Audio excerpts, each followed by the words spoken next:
we were presenting at this meeting long-term follow-up from the Majestic-1 study. And so this was the pivotal phase 1/2 study that demonstrated the safety and efficacy of Teclistamab, which is a BCMA-directed T-cell engaging bispecific antibody for relapsed refractory multiple myeloma.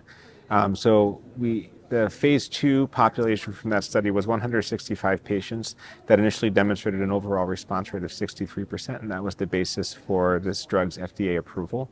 We're presenting long-term follow-up of that study, demonstrating the duration of response. And I would say the main finding from the study is an updated estimate of the duration of response in patients who received Teclistamab.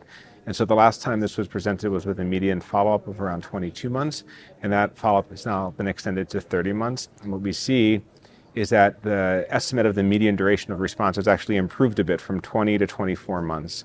So these are quite durable responses in patients with relapsed refractory myeloma receiving just a single agent. These are the kind of responses that you would expect only previously to see with CAR T-cell therapy. We're now seeing with a single agent antibody that can be given as a subcutaneous injection.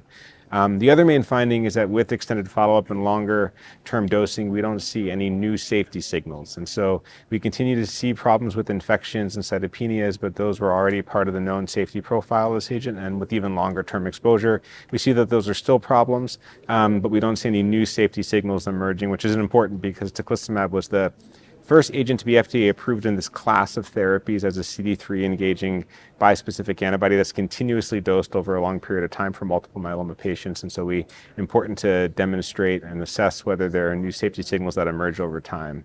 And insofar as we continue to see infections, it seems like the rate of infections may be lowering a bit as patients receive less frequent dosing in the later stages of therapy.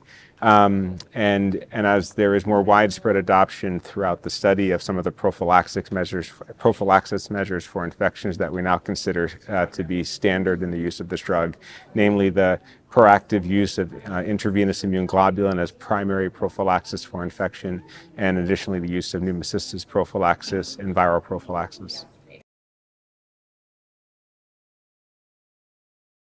So the main, this is already an FDA-approved drug that is, in use where it's approved, and so it's more, I guess, reassurance about long-term safety of the approach, and reassurance or better information, I guess, about expectations for long-term outcomes among those patients who achieve a response.